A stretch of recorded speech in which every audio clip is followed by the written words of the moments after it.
And today's webinar, we have Dr. Melissa McCart providing resources for special educators and VR counselors in service provision for youth with young adults with traumatic brain injury.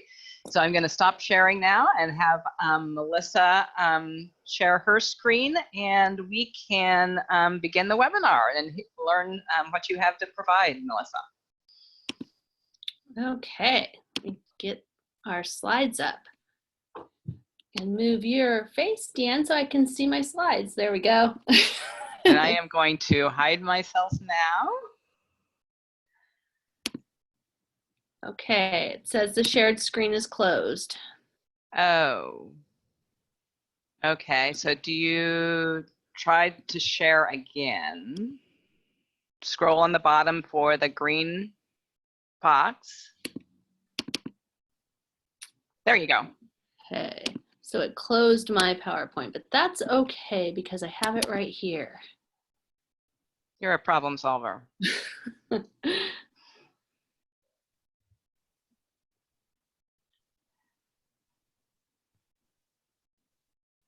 we can get it to open. There There it goes. It was just being pokey. Okay, so my name is Melissa McCart. I work at the Center for Brain Injury Research and Training at the University of Oregon. Share a town, but not a space with Deanne, so that's nice. We're going to talk today about service provision for youth and young adults with brain injuries. Let's advance my slides. So what I want to cover really quickly is what is brain injury and what does that mean, not just in terms of medically, but what does that mean in schools? A summary of issues in educating children with brain injury, briefly transition planning for students with TBI, and then I want to spend the majority of the time on resources that are available for you all to use. So we have In the Classroom, which is a product that CBERT has put out and just did a randomized control trial on. We have Brain Injury in Youth Community of Practice, which has an entire section on transition, and this is done by the National Collaborative on Childhood Brain Injury, so there's lots of resources there. We have a transition toolkit for students with TBI and an upcoming webinar with your all's very own Dawn Rowe that's going to be sponsored through CBERT. So I'm going to cover some of those things. Just the mandatory, I have no financial interest in this. So what is CBERT? So I don't know how many of you all have actually looked into what CBERT is, but we're a research center at the University of Oregon, and we run state programs as well as federal programs. So I am the director of the Oregon TBI Teams, and I also participate in active research on best practices for students with TBI. We also are in charge of Oregon's Governor's Task Force on TBI. Briefly, to describe our research, we do everything from hospital to school transition to post-school experience into adulthood around providing the best services for people with TBI. And I myself specialize in school age, but we have folks that work in all different age groups across the span of life. And our big focus is interventions to support children at home and school, and as well as adults at home and school. So in terms of brain injury, federally for schools, it's defined as a disruption in normal brain function due to a blow or jolt to the head. CTs and MRIs are almost always normal, and I always put that slide in because I always sit in a meeting and I have a parent or an educator pull out a note from a doctor or a hospital report or a neuropsych report or some kind of report, and they say, look, there's nothing, we can't see anything, so there must not be anything here.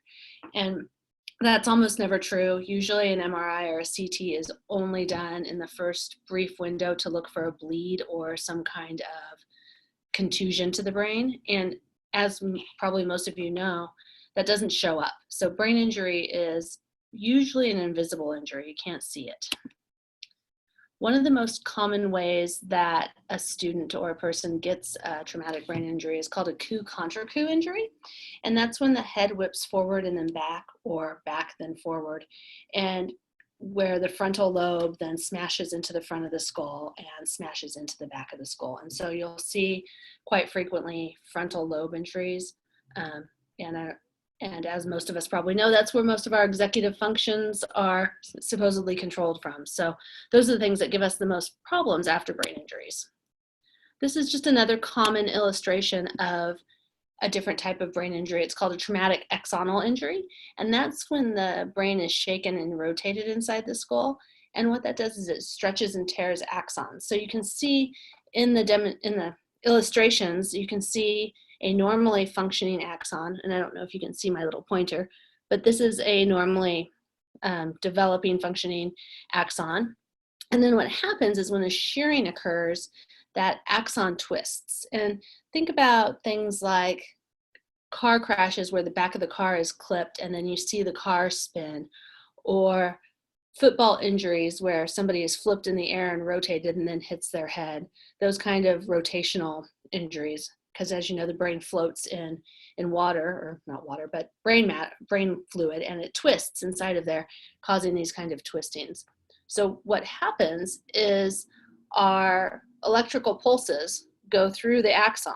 Well, if we think about a shearing injury, it twists the axon. Well, can the electrical pulse get through?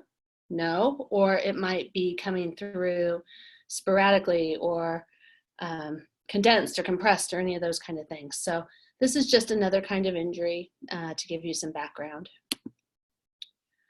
So the next question is, how do brain injuries occur? What's the most common thing we're going to see? Well, I noticed we had a lot of educators. So as educators or rehab people that are working with students, we often think, oh, sports injuries, right? Because everything talks about concussion, everything's focused on concussion.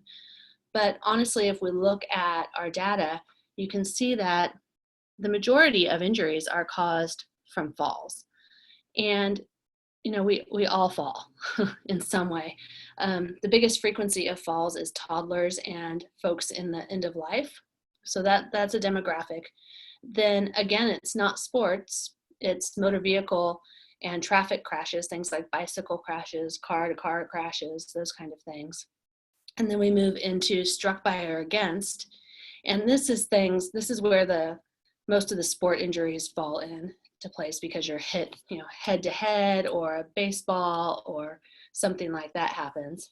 Then we have assault, and then we have 21%. We're not really sure what occurred to create a brain injury. So just a quick, how do they happen? And this just pulls it up again into words if you want to use those slides. But so the big point from this slide is the risk of TBI is 4 times greater after 1 concussion or brain injury, and 8 times greater after 2. So once a student or a person receives a brain injury, the likelihood of them receiving another goes up, and there's lots of reasons for that. Some of those reasons are that people who engage in at-risk behaviors don't stop engaging in at-risk behaviors just because they got a brain injury.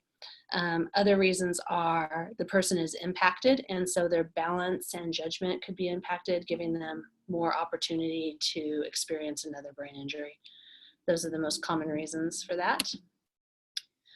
So what are some of the unique characteristics unfamiliar to educators about brain injury? And usually when I share this slide, I do, what we all know is good teaching, and oops, that pulled away again. And ask our audience to generate some of the things that are unique about brain injury. So while that reloads, if you guys want to go into the chat and tell me some of the things that you know are unique, that are different about other disabilities. Do we have it up? Anybody chatting? What's different about brain injury compared to other disabilities? And you can get to the chat box by scrolling at the bottom of your screen and clicking on the chat with the little sort of cartoon thing.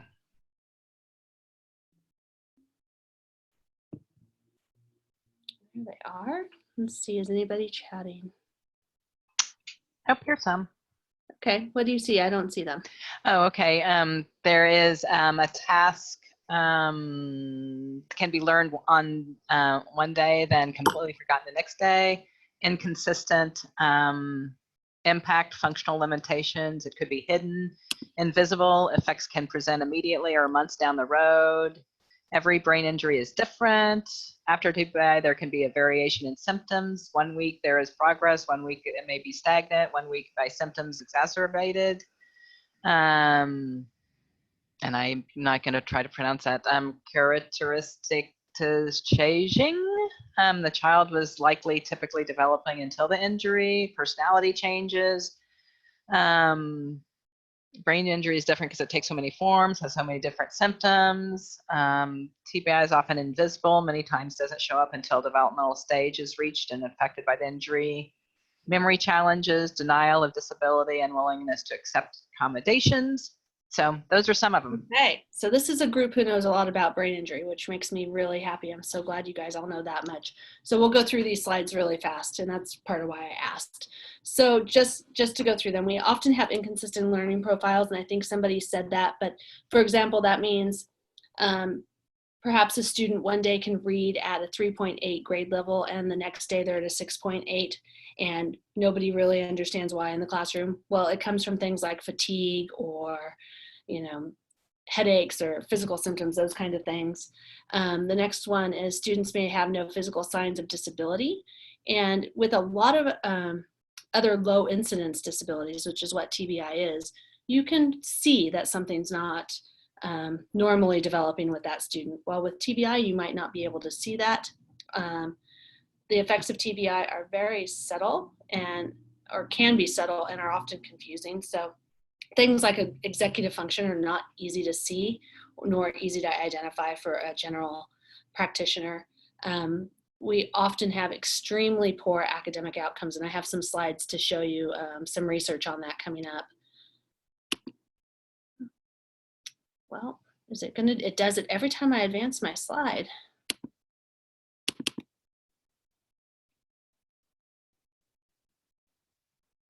I know. That is an odd Zoom. I've never had that happen in Zoom before. My apologies. I'm okay with it. I just feel bad for the people watching.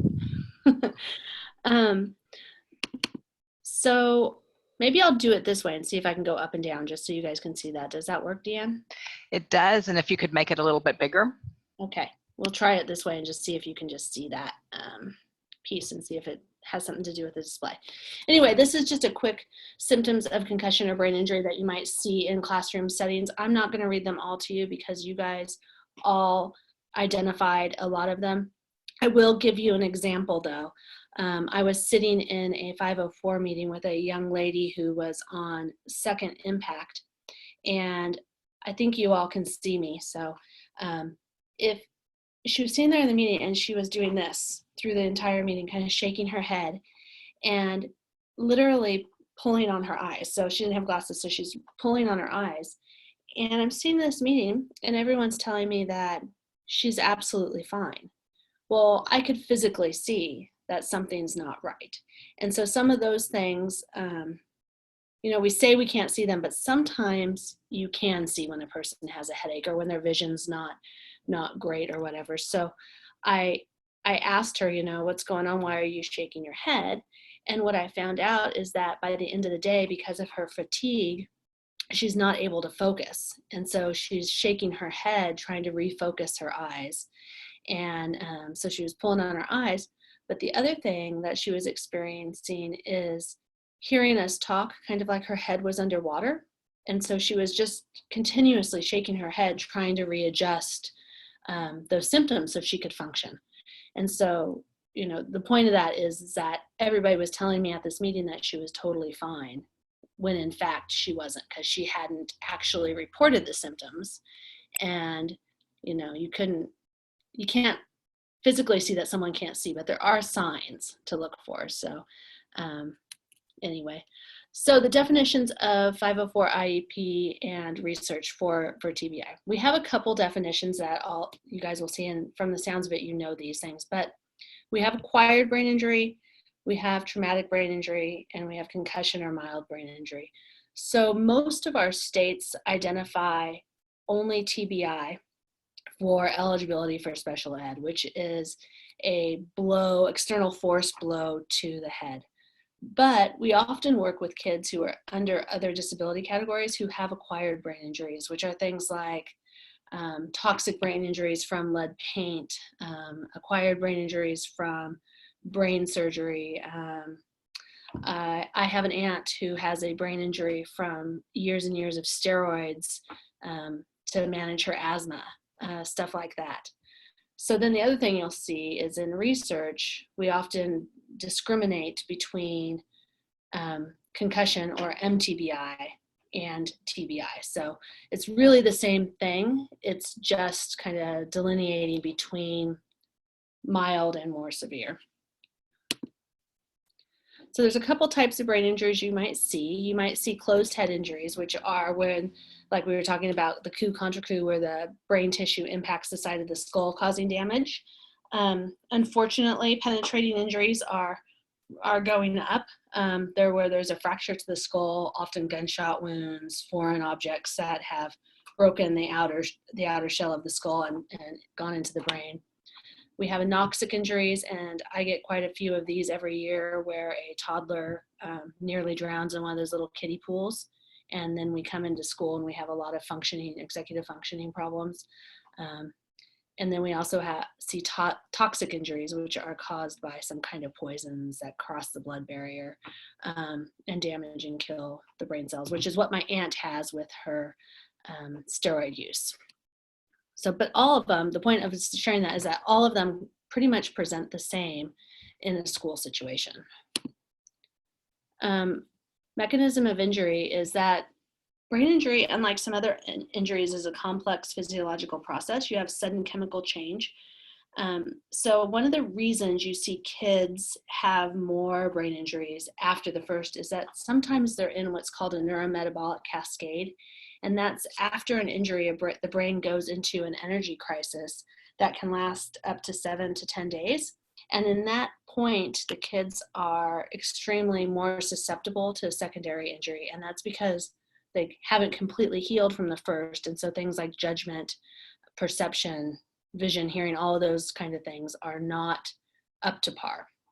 So we'll often see symptoms get worse before they get better. And again, that's when you're really watching for students to potentially have another injury. A quick example of that is I have a young lady who was at church camp, and I know you guys have all done this, the wheelbarrow races. Well, they put a metal spoon in their mouth and had them balance an egg while they were doing it and then race. So this young lady was not an athlete, but was really competitive and was winning the race, and lost her balance and pretty much face planted into concrete, inserting the spoon into the back of her neck. Well, what did people check? The spoon in the back of her neck. Well, she actually had a brain injury and ended up getting 3 more before they figured out what was going on with her. She walked into the back of a closed door at school a few days later. She walked off the back of a stage. Bunch of things like that, just because she wasn't paying attention and she was still recovering. So there's a lot of common misunderstandings about brain injury in children, and that's because for most injuries, kids respond faster than adults. So people tend to think, oh, the younger they are, the better it is. Well, that's not necessarily true. So here are some of the things that are different about kids. Kids are less likely to lose consciousness than all of us adults. They have higher survival rates for serious injuries compared to us. They tend to have faster recovery of motor skills. So, if they're in a car crash and they break bones and have a brain injury, they tend to recover physically, meaning extremities, faster than we do. After a brain injury, kids have a harder time learning new skills because the damage happens to a brain that is still growing and developing. So what that is in a nutshell is if you interrupt a developing brain, it has a harder time recovering than a brain that's already developed. Some of the skills that a child needs as an adult, because of that disrupted brain, may not develop in the same way they used to. So it's better if the child's brain is more developed than less. So the younger a brain injury occurs, often the worse off the child is. And you guys talked a lot about this in your inputs on the chat. So I will again go through these pretty fast, but how is it different than other disabilities? So one is that we have a sudden occurrence, and that of itself creates a lot of problems. You have a sudden ongoing medical need. Like we said before, there's disruption of prior brain development.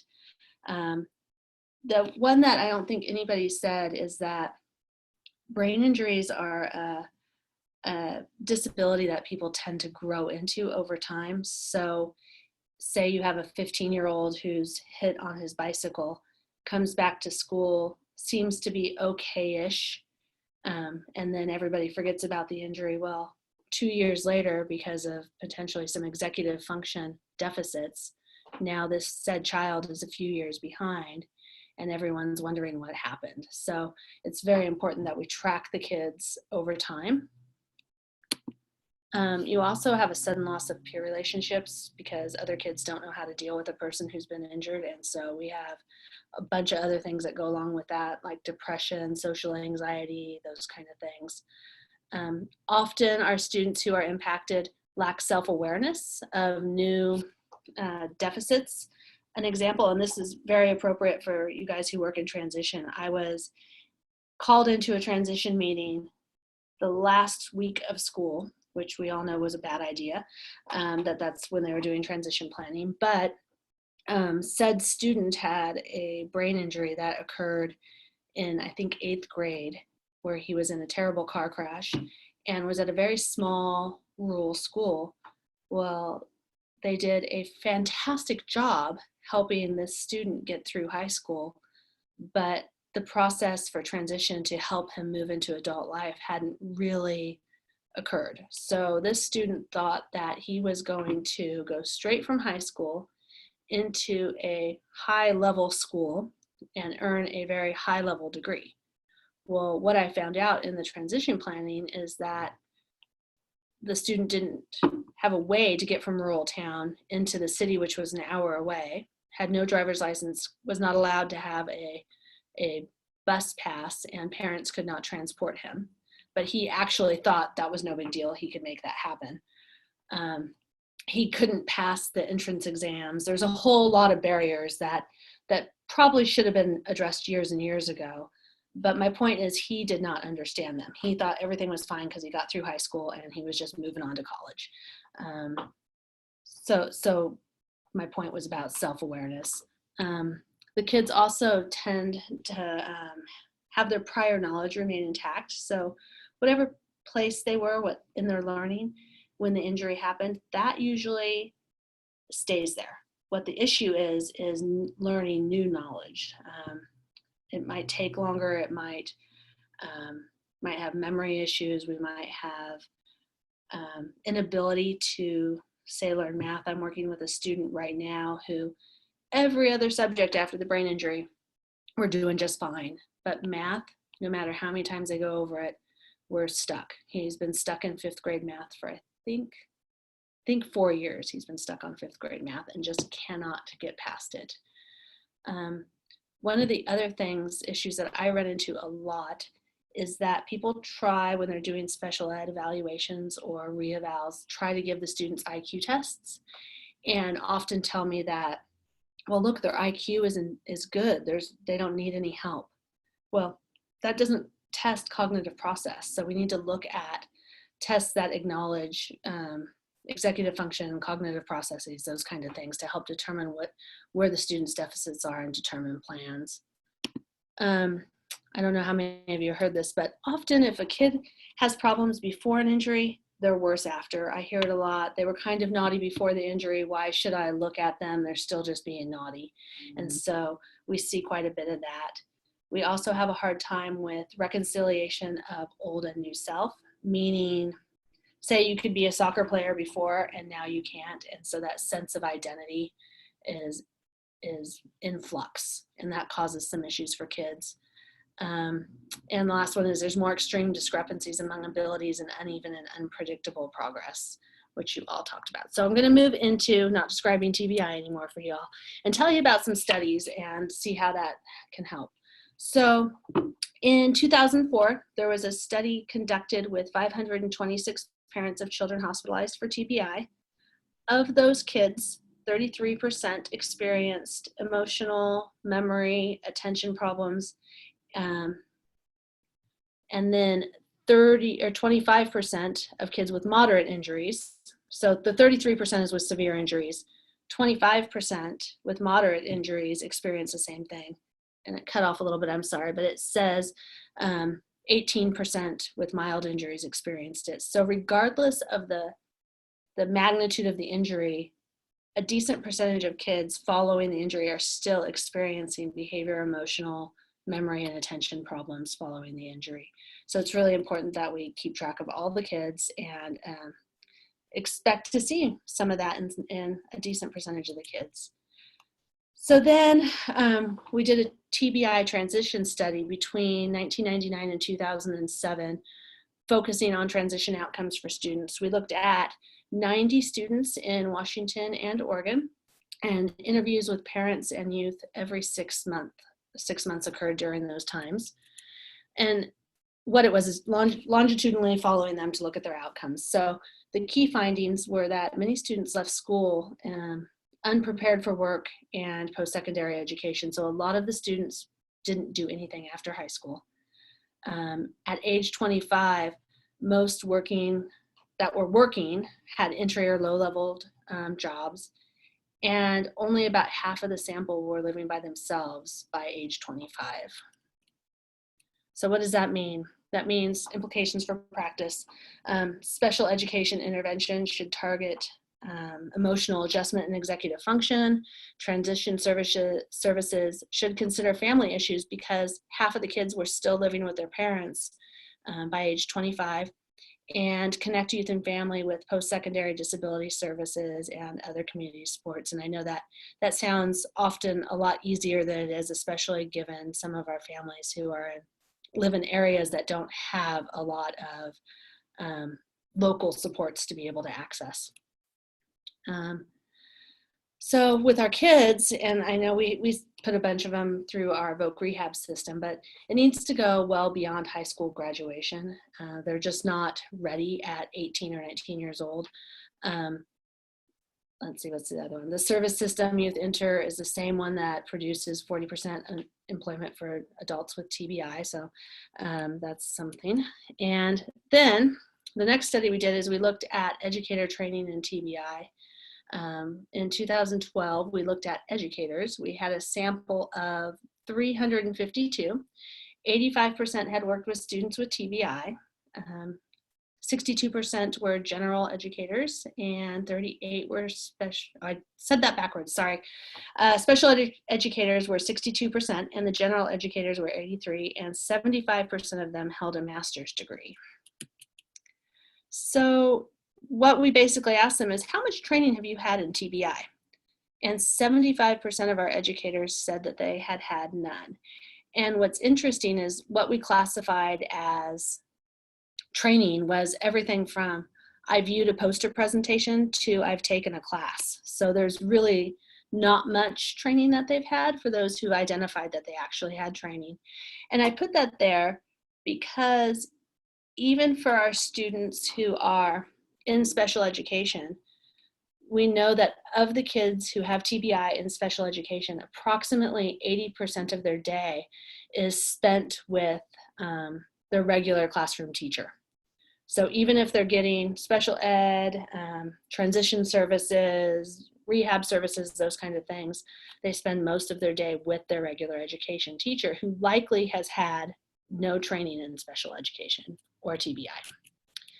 So this is just a quick sample of what we asked them. We asked them a bunch of questions, and half of them answered the questions incorrectly. And they're pretty easy questions. So I'll let you read that and look at that, but know that they only half of them answered those correctly. So then we thought, okay, well, if the teachers don't know about TBI, let's ask the school psychologists. So we got a sample of 234 school psychologists, and we looked at knowledge and self-perception. So 88% of these school psychologists had worked with students with TBI, and 78% held master's degrees or higher. And 57% of the school psychologists had had no training in TBI, and 43% had had some training. So then we asked them to rate themselves, and we said, are you qualified to differentiate between students with TBI and other disabilities? And only 48% of school psychologists said they could do that. 47% felt they were able to provide a school with information about TBI. 27% felt comfortable serving as an IEP case manager. And I was a little shocked by this. Only 27% felt comfortable to do that. And I think that varies by state. We did have a statewide sample on this, but I think there's certain states where this would be a significantly higher. But that's not proven, that's just my opinion. So then we thought, okay, well, let's talk to the SPED directors. So we got the state level SPED directors. So we got 43% or 43 of our SPED directors. 55% of those 43 SPED directors reported that TBI count for their state was inaccurate. So then we asked them, why are your counts inaccurate? And they said, there's a lack of awareness about TBI, lack of communication between hospital and school, and the students are identified, but they're under different categories. So then we did another study, and we looked at hospital transition services following TBI. And we looked at 21 cases that had students, families, and teachers followed. And the preliminary findings of that are, and this is actually published, so I should probably take the preliminary findings out, but hospital to school transition only made a difference if the educators on the other side receiving the kids had any training. And there was no educator training to hospital school transition. If there was no educator training, it made no difference. So in a nutshell, if the hospital communicated with the school, that was great, the school then knew, but that doesn't necessarily mean that the school knew what to do with the students when they received them. And so we really need to focus on providing education for all the people who are working with students with brain injury.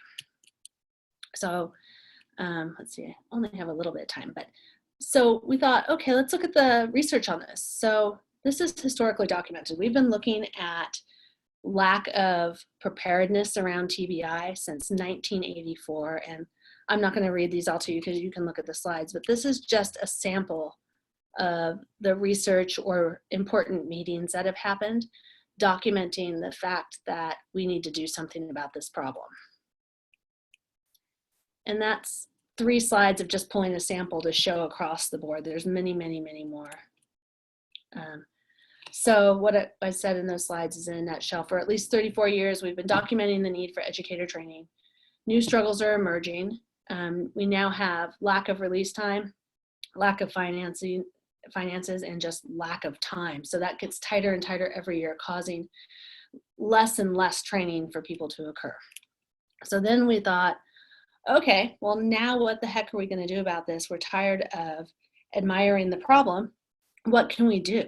So one of the things Deanne asked me to present about is one of our new products, which is Concussion in the Classroom, Best Practices for Student Success. This is an online training with 21 different lessons. For you guys specifically, 2 of which are specific to transition. So I went through and made the slides that illustrate some of the transition information that's in this program. So we thought, okay, let's target what's different about TBI, because a lot of people know a lot of things about teaching and what good practices are for kids, and we really wanted to honor that. But at the same time, give folks the information that maybe that wasn't presented to them in their programs or in their trainings at schools. We focused on educators and we focused on classroom teachers. And the whole premise of this training and piece of work is that if we increase awareness about TBI and we increase knowledge and applied skills, that we hope to have positive student outcomes. And we actually have a study going right now looking at student outcomes that has some interesting trends about change in teacher behavior and student behavior after just a short training. So we wanted to look at really great instructional design. So we have text, video testimonials, printable forms, links, case studies, interactive video, etc. But what we really wanted to avoid is those glorified PowerPoint trainings. I was a teacher years ago, and I remember sitting through the first aid training going click, click, click, click, click. How fast can I get to the test so I can take the test every year? We didn't want to do that. So we wanted to mimic what we know is good instructional practice. So each one has a homepage. So, or the whole program has a homepage that tells about the program. And then each on the homepage, you have topic pages, and I could only fit a few of them in the screenshot. But as you go through, you can say perhaps return to school, and then it gives you the different lessons. Down here we have transition, and then when you click on it, it gives you the different lessons that a person could participate in. And then you move into the topic page. So let's pretend I was on transition and I chose goal setting and action plans during transition. You would move into this topic page that explains what the lesson is going to be about, and then they go down and click on this. I know it's really tiny, but it's basically continue to the next section, which would be strategies for success. So this is text-based learning, and basically what we did is took 3 to 5 instructional points or teaching points that we wanted people to walk away with when they did this, and we put it here, and then we put in text for the people who like to read and go through learning that way there. And then every one of them has a see it in action, which is video-based learning. So we took what was in those strategies for success and those instructional points and said, this is how you do it, this is how you don't do it, and created videos. And I think I have some if the videos will play. Can they see videos, Deanne, on Zoom? I'm assuming you can. Yes, you can. Okay, so here is, I'm going to show you the positive example on goal planning for a student. Danny, it's time to talk about what's next for you. I know what's next. I'm doing better and I know what's next. Okay, what do you think is next for you, Danny? I'm going to state. I'm going to study journalism there, and I'm going to play basketball. You sound really determined about those plans. I am. I know what I can do, and I'm so tired of everybody telling me what I can't do. Sounds like you're frustrated because people keep telling you what you can't do when you just want people to realize what you can do. Exactly. I had a plan, and I want to keep to it.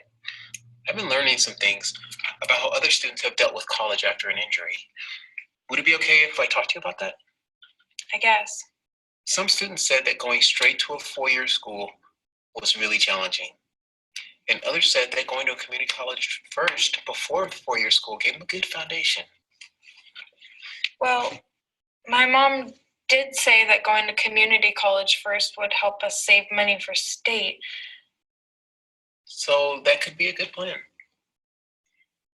Yeah. I want to graduate from state, but I guess I don't want to go there the whole time. Well, let's talk about this again next week. Okay. So that is the positive example from goal setting.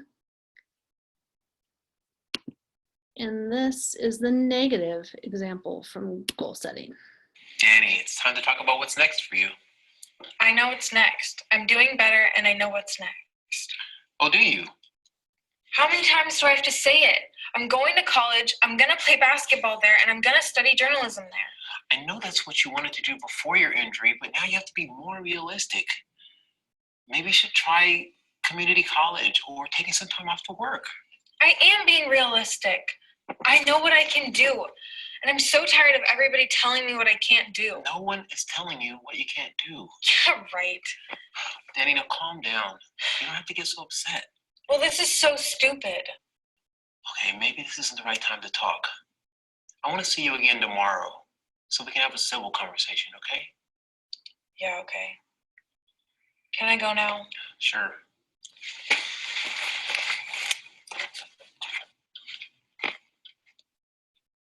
So every lesson in the classroom, including transition lessons and behavior lessons, everything has positive and negative examples of the teaching points. We also have Hear from an Expert, and these are actual educators out of Washington, D.C. area who we asked some interview questions to about working with students. So here is the one from My goal classroom setting. a few years ago, we used the phrase, own your weaknesses and rock your strengths.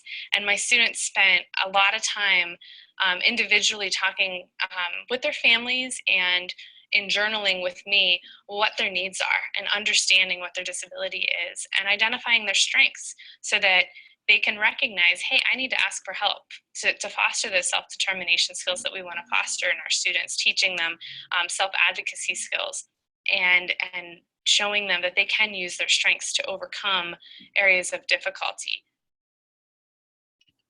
So that's one of my favorite. I love how she says, rock your strengths to the students.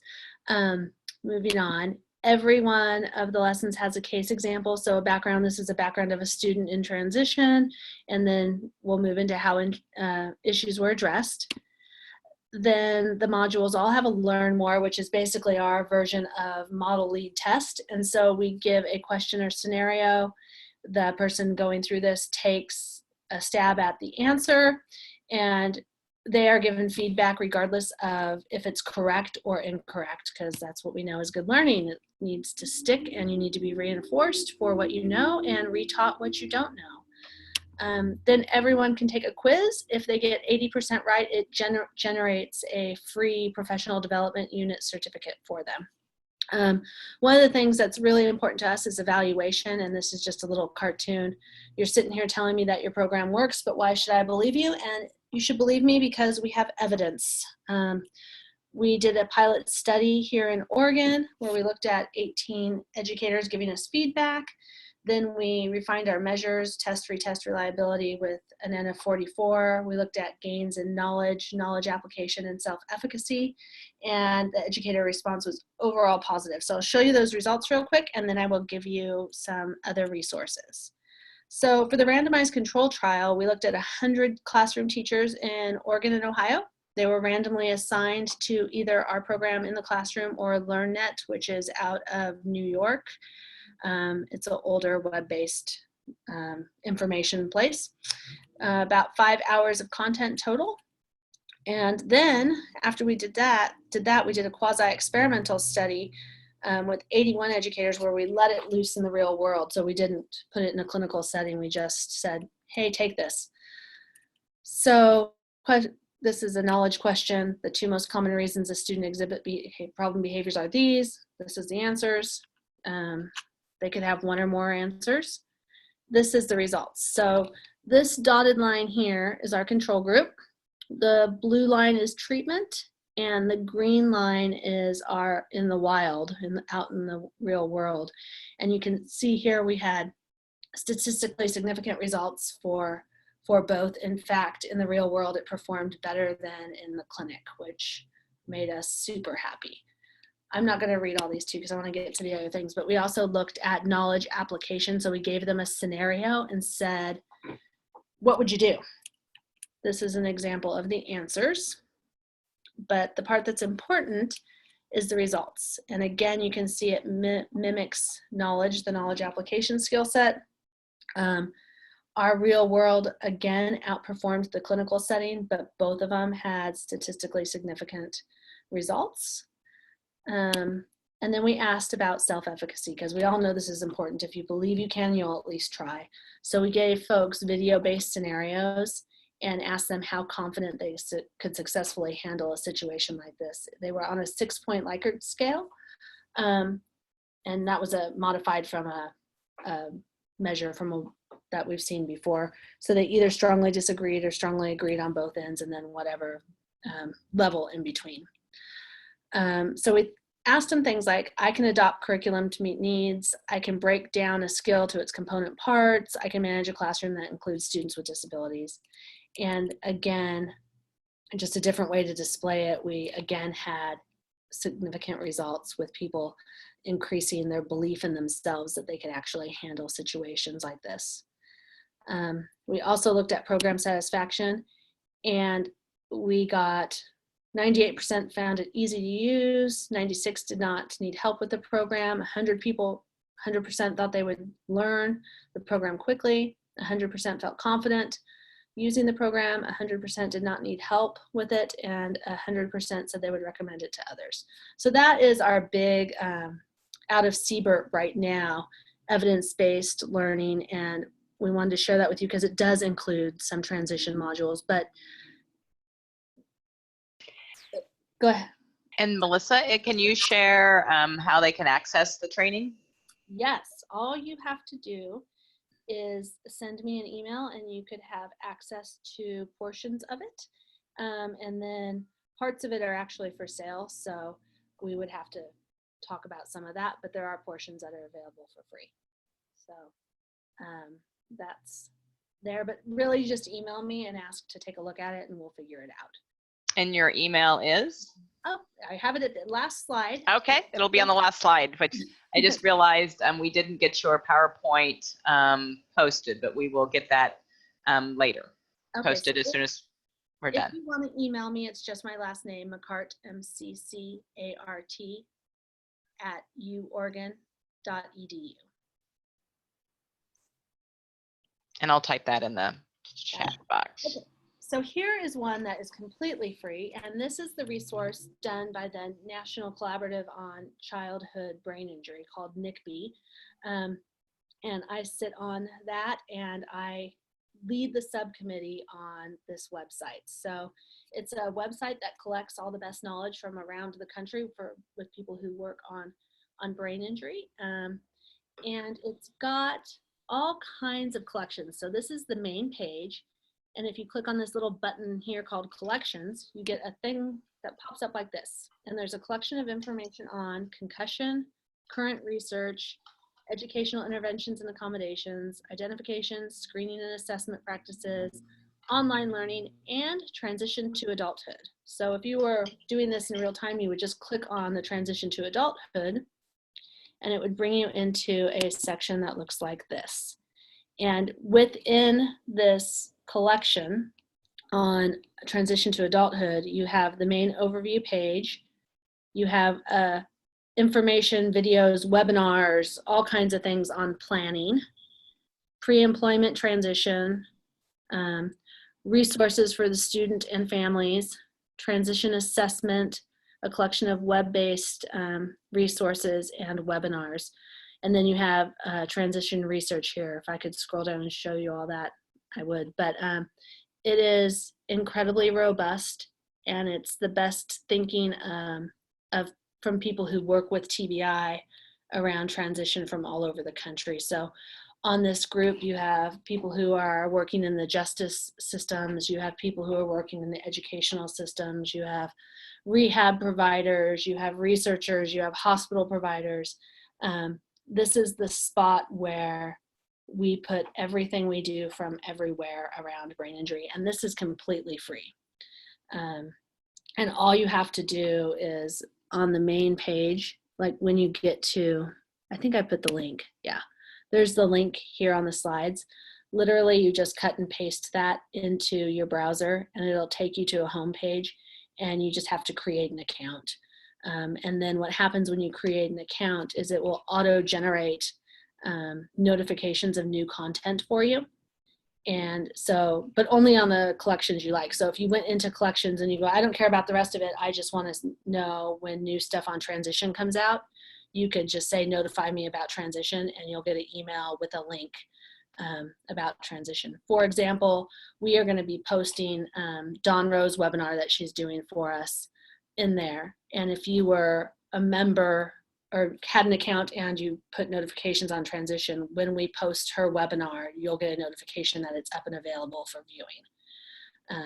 So this is a super resource to use that, you know, it's everything that is evidence-based to we think this might be a good idea on there. The other one, and this is in your handouts, and I'm not going to go through it because I think it's 60-some pages, but this was created by CBERT a few years back. It's the Transition Toolkit for students with traumatic brain injury, and literally it has interview pages or what's different about TBI and how do I talk to the parents. Pages and pages of resources available, and I gave that to Deanne. I hope Did that get uploaded, Deanne? Yes, that's the one that is uploaded. And my apologies. I thought that was the PowerPoint yesterday when I had sent them to our web person to upload. Sorry. Yeah, no, that is there. I think it's 68 pages of toolkits and tools and how to use them with students who have brain injury that are in transition. And it's basically just what's different about that. Like if you already work in transition, you know transition really well, but you might not know TBI really well and how to interact differently with that demographic. So that's all in there. This is, like I said, Dawn Rowe's webinar is coming up, and we have a typo. She should have an E, but November 7th, and we are currently registering for that. That's on the CBERT webpage, as well as will be on that Community of Practice webpage. The other thing we do is we have a CBERT Facebook page, and our librarian, who's sitting right next to me, Laura Beck, puts all current research on brain injury on the Facebook page. So it's constantly being updated, and we try to stay away from the social media experience and make sure we're sharing good research and good tools out there for folks. So if you're a Facebook user, that is available. We also have a CBERT YouTube. It's called CBERT Online, and we post all of our videos, everything from how to help a student create a calendar and give them notifications to some of the videos that you saw from the In the Classroom module. We have interviews with folks, all kinds of things are online available for you to use in pretty much any way you like. And if you're not, I'm going to end real soon because I know we want a few minutes for questions. If you're not from Oregon, this is what my out this window behind me looks like right now. It's absolutely stunning here right now. So Yeah, the leaves are beautiful. yep, isn't it gorgeous right now? It is, weather and everything, but no rain, which is a little scary, but I don't mind it waiting for a while. And there's my contact information down here at the bottom, my email and my phone number if you have any questions. There's other resources available that I could share with you. I just don't have all the time. So if you have any questions, feel free to email me. If I don't know where to get it, or if I don't have it, I probably know where to get it, and we can find out. Like I said, we have our librarian on staff, and her job is to get everybody the resources they need to do the good work that everyone's doing. So don't hesitate to ask us. And there again is our information. Right. And I've been trying to include some of the links that you were providing into the chat box. Okay. Definitely the CBERT's website. So if there's additional webinars specifically for Dawn, you can go register there. And then I did the Oberverse for the free online training portions of that. I did that. Okay. I didn't check to see whether that worked or not. We are getting close to the top of the hour, and we do not have any questions in our Q&A box, but if anybody would like to type anything, Melissa is here for the next couple of minutes till the top of the hour to ask any questions. I've also provided the link to our evaluation, and I can provide that again right now in the chat box. That's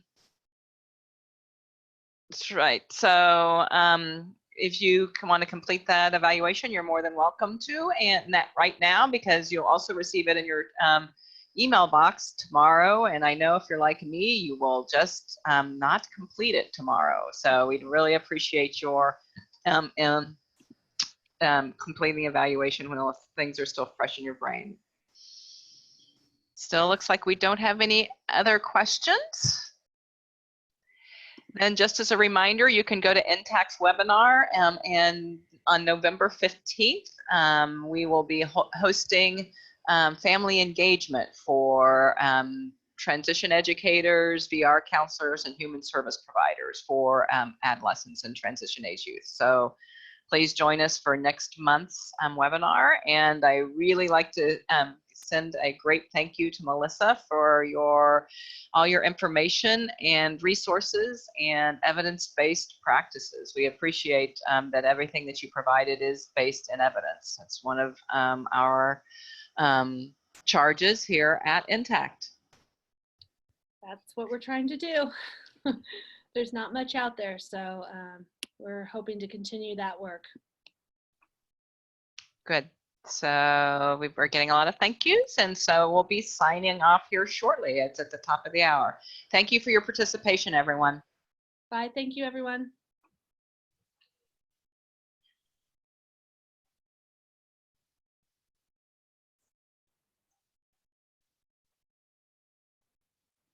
And I usually wait a few minutes. Oh, I can stop recording.